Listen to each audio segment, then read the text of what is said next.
ऐसे, आइए ना मेरे वीडियो में, हम लोग एक वीडियो बनाते हैं, सब ऐसे बोलते इतना क्यों भाव खा रहे हो, वीआईपी थोड़ी हो, ऐसे करके। दोपहर के बज रहे हैं 2, मैंने खाना खा लिया है, ओज़ो ने भी खा लिया है, सबने खा लिया है इनफैक्ट, क्योंकि दोपहर ना यहाँ कोई रहता नहीं है, सब काम पे चले जाते हैं। तो मैं, ओज़ो, मम्मी और एरिक है बस। तो मतलब एरिक स्कूल जाता है ना, तो वहां से आता है एंड फिर तो खाना खाता है वो, क्योंकि वो टिफिन नहीं लेके जाता है। तो दोस्तों, मैंने सोचा आज वीडियो बनाती हूँ एंड कुछ बातें करते हैं। तो सबसे पहले तो क्योंकि ना अभी मुझे टाइम मिलता है, उज़ो को जब मैं सुलाती हूँ तभी जाके मुझे थोड़ा समय मिलता है, या तो मैं रेस्ट करूँ, वीडियो बनाऊँ, जो भी करूँ। क्योंकि उज़ो, क्या बोलूँ मैं, उज़ो मेरा एक शैडो है, परछाई है। वो हमेशा मेरे साथ ही रहा है एंड बहुत ज़्यादा अटैचमेंट है उसको मम्मी के साथ, मेरे साथ ज़्यादा, क्योंकि जब वो पैदा भी हुआ था, मैं दिल्ली में थी ना, तो मेरे पेरेंट्स आ नहीं पाए कोविड एंड ऑल की वजह से। तो उनके साथ, और मैं बहुत कम ही घर जाती थी, 1 साल में 1 बार या 2 बार ऐसे, तो उतना अटैचमेंट नहीं है। और यहाँ पे भी जब आए तो बहुत कल्चर का बहुत ज़्यादा फ़र्क हो गया है, सब कुछ फ़र्क हो गया। वो खेल तो लेता है, बच्चा है, बच्चे को जब देखते हैं तो वो खेल लेता है, मगर ऐसे ना अगर मैं उसको ऐसे छोड़ दूँ कि ठीक है तुम रहो यहाँ पे, मम्मी आ रही है, तो वो नहीं रहने वाला है। वो नहीं रहेगा, वो अपने पापा के साथ भी नहीं रहेगा। खैर, कैसे हो आप लोग सब, ये बताओ ना मुझे कमेंट सेक्शन में, सब अच्छे हो ना? अच्छा, मैंने कमेंट्स पढ़ा है ना, बहुत लोग मेरी इतना चिंता करते हैं, इतना टेंशन लेते हैं और इतना एडवाइस देते हैं, मुझे बहुत अच्छा लगता है यार, क्या बोलूँ मैं ना आप लोग को, ऐसे ऐसा लगता है मुझे कि आप लोग मेरे फैमिली हो, कुछ भी मैं शेयर कर देती हूँ एंड कोई बहुत अच्छे अच्छे एडवाइस मुझे सब देते हैं, ऐसा करो, ये करो, वो करो।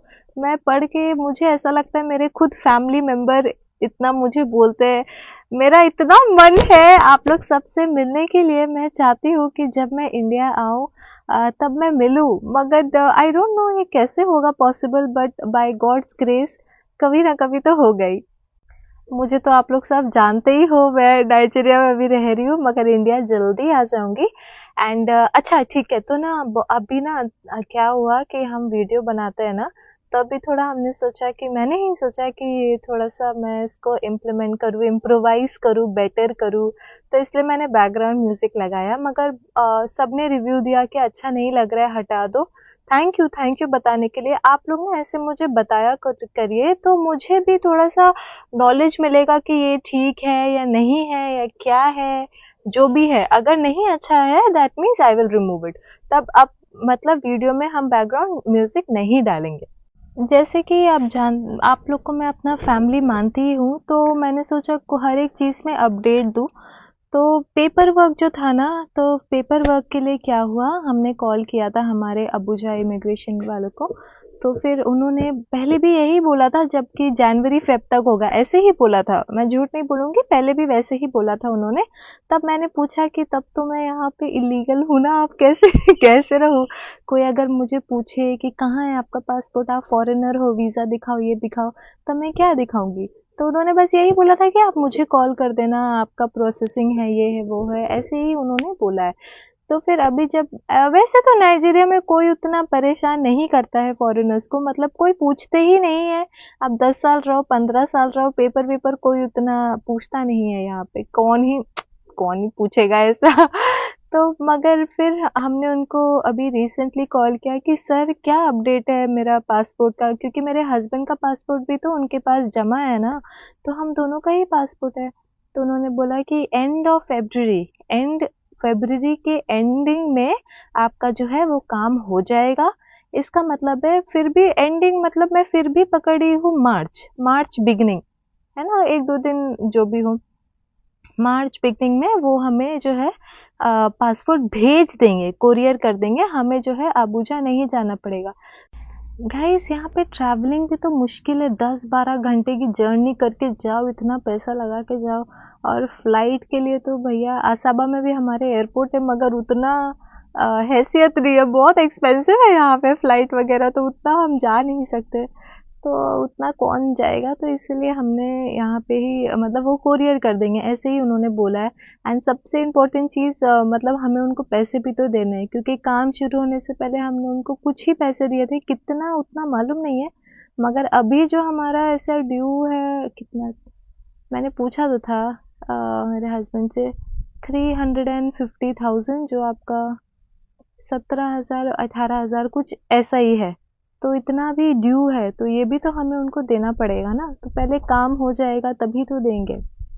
और रही बात, अच्छा क्या हुआ, क्या मालूम है, क्या क्या हुआ कल ना कल ना मैंने डैडी उजो से मतलब अपने हस्बैंड से बात किया। मैंने उनको बोला कि से आइए ना मेरे वीडियो में, हम लोग एक वीडियो बनाते हैं, सब ऐसे बोलते इतना क्यों भाव खा रहे हो, वीआईपी थोड़ी हो, ऐसे करके मैंने वो ऐसे बोला कि आप क्या वीआईपी हो जो इतना भाव खाते रहते हैं आप, चलो ना एक वीडियो बनाते हैं, सबके सबसे बातें करते हैं, क्या है उनका क्या क्वेश्चन है, सबका क्या क्वेश्चन है, लोग जो है जानना चाहते हैं कि हम कैसे मिले और हम क्यों यहाँ पे आए हैं, कब तक रहेंगे वगैरह। तो फिर बहुत बोलने के बाद ही सेड कि हाँ ठीक है, कोई बात नहीं, एक जब मेरा छुट्टी रहेगा या किसी दिन मैं छुट्टी करूँगा तो उस दिन आप बोलना, हम दोनों साथ में मिलकर बना देंगे। तो दोस्तों, मैं ना आप लोगों को ऐसे आप लोग तो मेरे फैमिली हो, तो आप लिखो ना यार, आप लोग क्वेश्चन लिखो ना इसमें कमेंट्स में, मैं क्या पूछूं, मुझे खुद मतलब ऐसे ना अंडरस्टैंड, प्लीज अंडरस्टैंड, जैसे आप अपने हस्बैंड के साथ बैठ के हो, ऐसे नहीं आता है क्या, क्या पूछे, सब तो जानते ही है, क्या पूछे, मैक्सिमम मैं ये पूछ सकती हूँ कि चलो हमारा लव स्टोरी आप बताओ, अपने मुंह से बताओ, ऐसे बोल सकते हैं ना। तो आप लोग अगर क्वेश्चन लिखेंगे ना कि हाँ जैसे ये पूछो, ये करो, ऐसे करो, तो एटलीस्ट मुझे आइडिया मिल जाएगा, और मैं अपने पेन और कॉपी लेके बैठती हूँ तो मैं लिख लूंगी कि मुझे पूछना क्या है, तो मैं ऑब्वियसली उनको बोलूंगी तो नहीं, but I will be prepared कि हाँ मुझे ये पूछना है, ये पूछना है, ये पूछना है। तो प्लीज प्लीज प्लीज आप लोग ना कमेंट सेक्शन में लिखिए रिस्पेक्टफुली कि क्या क्या मैं पूछ सकती हूँ, क्या पूछना ज्यादा इम्पोर्टेंट है at this point of time. तो मैं ऐसे जॉट डाउन करके, जब इंटरव्यू वाला कौन बनेगा करोड़पति वाला जो है क्वेश्चन पूछ सकते हैं, राइट। तो ये एक बात हो गया, और ना बहुत सारे कमेंट्स में सबने लिखे हैं कि दीदी आप गाना गाओ ना, गाना गाओ ना, आपकी आवाज़ बहुत अच्छी है। पहली बात तो थैंक यू सो मच, इतना आप लोग मुझे अप्रिशिएट करते हो, कहीं आप लोग मुझे हवा में ना उड़ा दो बहुत अच्छा लगता है मुझे, इतनी तारीफ तुम कभी किसी ने नहीं किया मेरा, कभी भी नहीं लाइफ में। तो thank you thank you thank you so much यार, बहुत इतना मेरा मन करता है आप लोग सबसे लाइव मिलूं। एनीवे, तो गाना मुझे नहीं आता है सच में, मैं खुद ही अपने आप को बाथरूम सिंगर बोलती हूँ, मुझे क्या मालूम है गाना वाना। बट ऐसा मुझे डर लगता है कि कहीं मैं अगर 2-4 लाइन आप लोगों के सामने गा दूँ, तो कोई मुझे ये ना बोल दे कि जैसे आपका जो ये टैलेंट है ना, ये बहुत छिपा हुआ टैलेंट है, इसको छुपा के ही रखना अगर लाइक इन इंग्लिश आप कैसे बोलते हैं, this is a hidden talent, keep it hidden तो अरे बाप रे, मुझे बहुत हंसी आएगा, और सच में मुझे गाना नहीं मालूम है। मैं बात कर सकती हूँ, मगर डांस मुझे आता है, डांस कर सकती हूँ, मगर वो भी बाराती वाला डांस मुझे आता है, बट गाना गाना, दोस्तों प्लीज यार, आप क्या मुझे इतना गाना नहीं आता है। बट मुझे पता है बहुत सारे लोग सिंगर्स हैं यहाँ फैमिली में, यूट्यूब फैमिली में, है कि नहीं, सच सच बताइए। अच्छा, फिर ना बहुत सारे लोग बोलते हैं कि जैसे आप अपना कैमरा साफ करिए, ये करने वीडियो बनाने से पहले आपका कैमरा क्वालिटी अच्छा नहीं है। तो दोस्तों मैं आपको बता देती हूँ कि ये जो फ़ोन है मेरा, ये कम से कम 5-6 साल पुराना फ़ोन है, एंड इसका सिर्फ कैमरा ही नहीं इसका पूरा इसका पूरा इन एंड आउट सब खराब हो गया है, ये अच्छे कंडीशन में नहीं है, सब कुछ टूट गया है आगे पीछे सब कुछ। तो अभी क्या है कि बाय गॉड्स ग्रेस, अगर भगवान की कृपा रहे और बड़ों का आशीर्वाद रहे और आप लोग सबका सपोर्ट एंड प्यार रहे, अगर मेरे पास पैसे आ जाए तब मैं कोई भी अच्छा ही, मतलब उतना महंगा नहीं, ठीक ठाक अपना जो बजट है उस हिसाब से कोई फ़ोन खरीदूंगी, क्योंकि अब जब सबसे बात करना स्टार्ट किया है, व्लॉगिंग स्टार्ट किया है, वीडियोस बनाया है, तो इसको जारी रखना भी बहुत ज़रूरी है ना। एंड आप लोग सब इतना प्यार करते हो, मुझे भी बहुत अच्छा लगता है आप लोग सब से बातें करके। तो I just hope and I just pray touch wood कि मेरे पास टच वुड कि मेरे पास पैसे आ जाए, तब मैं एक अच्छा सा फोन जरूर लूंगी। और लूंगी तो ऑब्वियसली ना, मैं तो बोलूंगी आप लोग सबको कि अभी तो नहीं होगा गाइस, मगर let's see, let's wait and watch. जब पैसे आएंगे तब मैं जरूर आप लोगों को अपडेट कराऊंगी इसमें। अब मैं चलो आप लोगों को बताती हूँ कि विज़डम का क्या हुआ। आप लोगों को तो पता ही है कि जब विज़डम की मम्मी आई थी यहाँ पे, आई थिंक सैटरडे या संडे था ना, कुछ ऐसा दिन, तो उन्होंने बोला कि थर्सडे को विज़डम के पापा आ रहे हैं कहीं नियरेस्ट बस स्टॉप में, वो जाकर मिलकर अपने सारे बच्चों को लेके जाएंगी, मिलेंगी और फिर वापस लेके आएंगी। तो फिर हमने जो है विज़डम को थर्सडे मॉर्निंग में उनको सौंप दिया था, साथ में पैसे भी दिए थे और कुछ कपड़े तो थे ही उसके पास। बाकी कपड़े ना घर में ही पड़े हुए, क्योंकि अरे हमें क्या पता, हमें तो लगा कि वो आ रहा है, मगर क्या हुआ मालूम है क्या, वो आया ही नहीं उस दिन। तो हमने कॉल किया कि सब ठीक है ना, आप लोग ठीक हो, आप लोग मिल लिए, ऐसा कोई दिक्कत वगैरह तो नहीं है, क्योंकि अगर फिर आने का जैसे आपके पास किराया नहीं है, कुछ भी नहीं है, तो फिर हम देख सकते हैं ना। तो उन्होंने उसकी मम्मी ने यही बोला है कि नहीं, कुछ दिन हम यहाँ रहेंगे, उसके पापा कह रहे हैं कि यहाँ रहेंगे कुछ दिन, उसके बाद वापस आएंगे। तो अभी उस दिन से लेके इस दिन तक उनका ऐसे कुछ कॉल तो नहीं आया है। और जैसे स्कूल के बारे में मैंने बोला था ना, तब जब वो आई थी मैंने उनको पूछा भी था, मुझे वीडियो बना लेना चाहिए था, मैंने उनको पूछा था कि हम स्कूल में डाल दें विजडम को, आपको कोई एतराज तो नहीं है। तो उन्होंने उस टाइम यही बोला था कि नहीं मुझे कोई एतराज नहीं है, मगर मैं इसके पापा से पूछूंगी, उसके बाद आप जो डिसीजन है वो लीजिए। अब देखिए हमें तो एग्जैक्टली नहीं पता कि वो कब आएगा, आएगा तो जरूर, मगर कब आएगा, हो सकता है कि सारे फैमिली मिले है ना साथ में, तो यार घर वाले से मिलने का खुशी तो कुछ और ही होता है। हो सकता है उसके पापा अपने बच्चों को देख के इतने महीनों के बाद थोड़ा सोच रहे कि चलो थोड़े बच्चों के साथ टाइम स्पेंड कर ले, उसके बाद तो वापस काम में जाना ही है, क्योंकि ईस्टर वगैरह यहाँ पे बहुत बड़ा फेस्टिवल होता है ना, तो उससे पहले मन लगा के सब काम करते हैं। तो आएगा तो ज़रूर, मगर कुछ थोड़े दिन में शायद आ जाएगा, तब मैं आप लोगों को अपडेट ज़रूर करूँगी। और ना उज़ो का स्कूल, जैसे आप लोगों ने वीडियो देखा तो मैंने बात किया था इसके पापा से, फिर मैंने पूछा उनको कि कहाँ डालना सही है, तो वो तो मुझे ही उल्टा पूछते कि आप बताओ कहाँ डालना है। देखिए क्योंकि ना अभी हम उज़ो को, अभी 3 महीने से वो घर पे है, तो ना भूल गया है बहुत कुछ। जैसे जब वहाँ था रोहिणी में, दिल्ली में, बहुत रोज़ जाता था स्कूल, इतने अच्छे से सब कुछ बोलता था, कलर बोलता था एंड नंबर्स बोलते थे एंड एबीसीडी सब कुछ, ए फॉर बी फॉर ऐसा।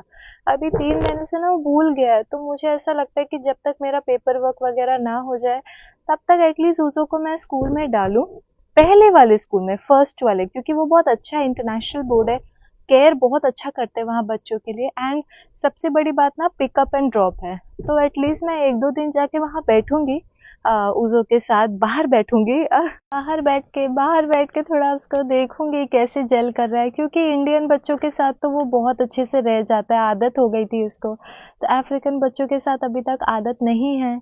तो कहीं रोएगा, क्या है क्या नहीं है, मुझे बहुत टेंशन हो रहा है सच में, क्योंकि ना अब क्या बोलूँ मैं, ऐसे मुझे बहुत थोड़ा-सा घबराहट हो रही है। अब सब माँ जो है, आप लोग भी माँ हैं, आप लोग जानते हो कि बच्चे को जब अलग जगह लेके जाते हैं, दूसरे एनवायरनमेंट में, और मेरे आँखों के सामने तो नहीं देखूँगी ना मैं कि क्या हो रहा है, तो थोड़ा-सा मुझे ऐसे घबराहट होता है। मगर मैं पहले वाली स्कूल में ही डालूँगी, क्योंकि थर्ड वाला जो था वो तो बिल्कुल ही नो-नो था, भले वो मेरे घर के सामने था, मैं उसको कभी नहीं डाल सकती हूँ उसमें मैं। सेकंड वाले में मुझे ट्रांसपोर्ट की वजह से मैं नहीं डालूंगी, और सीनियर विनियर भी है तो इसीलिए नहीं, मगर फर्स्ट वाला मुझे बहुत अच्छा लगा। वो सिर्फ और सिर्फ छोटे बच्चों के लिए, और बहुत केयर करते हैं यार, मैंने देखा है इतने सारे वहाँ पे हेल्पर है, सब केयर करते हैं, तो वो एनवायरनमेंट मुझे अच्छा लगा।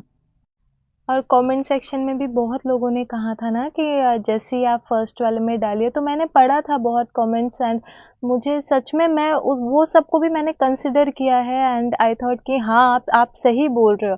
आप लोग जो लिखते हो मुझे बहुत अच्छा लगता है, और मुझे लगता है रीजनेबल लिखते हो आप लोग, विथ वैलिड पॉइंट। क्योंकि ना मोस्ट ऑफ देम आप लोग जब कमेंट लिखते हो ना तो साथ में उसका रीज़न भी लिखते हो, तो ये मुझे बहुत अच्छा लगता है। जैसे कि बहुत सारे मैंने ऐसे कमेंट पढ़े थे जिसमें ऐसे लिखा था कि जैसे आप ये फर्स्ट वाले स्कूल में डालिए, क्योंकि उसके बाद जो उन्होंने लिखा तो मैंने पढ़ा, मैंने भी एनालाइज किया कि हाँ ये आप तो बिल्कुल सही बोल रहे। ऐसा मुझे लगता है कि मेरी बड़ी अक्का, अम्मा, दीदी दीदी, मदर, अक्का, अम्मा जैसे अन्ना, अन्ना को हम लोग बोलते हैं बड़े भैया। तो जैसे कोई अम्मा मुझे सजेस्ट कर रही है, मेरी अक्का सजेस्ट कर रही है, तो ऐसा मैं बहुत कंसिडर करती हूँ और मेरे लिए फैमिली बहुत इंपॉर्टेंट है। आप लोग ने वीडियोस में भी देखा है, मैं कोई भी फैमिली हो, ज़रूरी नहीं है मेरे मायका है, ससुराल, फैमिली मेरे लिए बहुत ज़्यादा मैं इम्पोर्टेंस देती हूँ। मुझे ऐसा लगता है कि फैमिली सबसे ज़्यादा क्लोज़ है, चाहे लड़ाई हो, जो भी हो, फैमिली फैमिली होता है, परिवार परिवार ही होता है और परिवार वालों की बात जो है माननी चाहिए। तो आप लोग जो सजेस्ट करते हो, आप लोग भी मेरे परिवार ही हो, तो मैंने देखा है, रीड किया है, इसलिए फाइनली मैंने जो है वो फर्स्ट वाला ही स्कूल चूज किया है। And last but not the least, happy Valentine's day. तो वैलेंटाइंस डे एक मतलब हम प्यार जताते हैं जिसके प्रति। वैसे इंडिया में तो हमें नहीं मनाना चाहिए Valentine's day because of Pulwama attack, मगर मैं नॉर्मली आपको विश कर रही हूँ और इसका कारण ये है कि एक कुछ बताना चाहती थी साथ में कि वैलेंटाइंस डे जो होता है ना, ये सिर्फ हस्बैंड वाइफ और बॉयफ्रेंड गर्लफ्रेंड के लिए नहीं है, ये सबके लिए है। एक माँ अपने बच्चे के लिए भी वैलेंटाइन बन सकती है, एक बच्चा अपने माँ के लिए भी वैलेंटाइन बन सकता है। मतलब हम अब प्यार जताते हैं किसी के प्रति कि मैं आपको कितना प्यार करता हूँ। एक जैसे मैं घर में जब थी इंडिया में, और जब मैं कलकत्ता में रहती हूँ, तो मैं अपनी मम्मी को लेके जाती थी कहीं पर भी, अपने अम्मा को लेके जाती थी, अप्पा को लेके जाती थी कहीं पर भी कि आज वैलेंटाइंस डे, आप लोगों ने मुझे जन्म दिया है, आप लोग से बड़ा मैं किसको प्यार करूँ, आप लोग सबसे ज़्यादा इम्पोर्टेंट है और माँ बाप से ज़्यादा इम्पोर्टेंट इस दुनिया में कोई भी नहीं होता है। जैसे अगर आप एक माँ को पूछेंगे कि आपके लिए सबसे प्रिय कौन है, तो वो तो पहले बच्चे ही बोलेंगे मेरे लिए सबसे प्रिय मेरा बच्चा है, उसके बाद पति है। थोड़ा फनी है मगर हाँ ये सच है। मुझे भी अगर कोई ये पूछेगा कि आपके लिए सबसे प्रिय कौन है, तो मेरा बच्चा ही है मेरे लिए सबसे प्रिय, और वही मेरा वैलेंटाइन है, मेरा प्यार है और मेरा जिगर का टुकड़ा है। हो सकता है सबका ओपिनियन अलग अलग हो, मगर मैं तो ऐसा ही मानती हूँ। तो दोस्तों वैलेंटाइंस डे ना सिर्फ अपने अपने वाइफ को तो ज़रूर कुछ ना कुछ स्पेशल कराइए, उनको स्पेशल फील कराइए। इतना खटते हैं ना वाइफ, और बिना कुछ बोले बस जो आपको चाहे वो बन जाता है, काम भी करते हैं। And hats off to all those working ladies जो बाहर भी काम करते हैं, और मैडम फिर आके घर में भी काम करते हैं। Madam, just hats off to y'all. आप लोग के क्या बोलूँ मैं, आप लोग बहुत हार्ड वर्किंग है। जो भी जेंटलमैन ये देख रहे हैं, please sir, please I request you, अपने वाइफ को इम्प्रेस करिए। And same goes to ladies, आप लोग भी अपने हस्बैंड को जरूर इम्प्रेस करिए, और साथ ही साथ अपने घर वालों को भी के लिए भी कुछ करिए, क्योंकि हर एक इंसान बहुत स्पेशल होता है और परिवार तो बहुत इम्पोर्टेंट है। तो एंड वैसे भी प्यार जताने का दिन एक दिन थोड़ी है। If you love someone, every day is Valentine's day, मगर be a nice person. And happy Valentine's day. घर में ही सेलिब्रेट करिए, जो भी आप लोगों को करना है आप कर सकते हो। एंड ऑब्वियसली नाइजीरिया में तो बहुत बहुत बड़ा सेलिब्रेशन होता है, यहाँ पे तो स्कूल भी छुट्टी है वैलेंटाइंस डे की वजह से।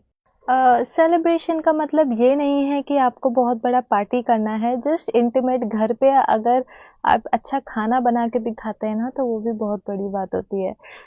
एंड वैसे भी इंडिया में तो हमें आई डोंट थिंक उतना बड़ा कोई सेलिब्रेशन करना चाहिए बिकॉज ऑफ पुलवामा अटैक। हमें खुद अपने सोल्जर्स को याद करके उनके फैमिली के लिए प्रेयर ज़रूर करना चाहिए। तो प्लीज़ प्रे फॉर देम कि वो लोग भी स्ट्रॉन्ग रहे एंड आप लोग भी हंसी खुशी रहे। मेरे लिए तो आप लोग प्रेयर जरूर ही करना। Thank you so much. आप लोग साथ बने रहिए और साथ जुड़े रहिए। कमेंट सेक्शन में लिखिए कि मैं क्या पूछूं अपने हस्बैंड से, और अपनी भी राय दीजिए। मुझे अच्छा लगेगा जब मैं पढ़ूंगी ना, मैं खुद नोट डाउन कर लूंगी और वैसे ही जो भी अप्रोप्रिएट सवाल है वैसे ही पूछूंगी। और एक चीज़ है, मैं सोच रही थी लाइव आऊँ यूट्यूब में आप लोगों से थोड़ा बातें करूं, मगर मैं कंफ्यूज हूँ सैटरडे या संडे किस दिन आना बेटर है, आप लोग मुझे बताइए, मेजोरिटी विंस। तो और इंडियन टाइम के हिसाब से बताइए कि आप लोग कब सूटेबल हो, सैटरडे या संडे एंड कौन से टाइम में, तो उस हिसाब से हम लाइव आएंगे। अब मुझे ये नहीं पता है कि लाइव आके हम किसी का जैसे वो रिक्वेस्ट आता है ना, एक्सेप्ट कर सकते हैं क्या?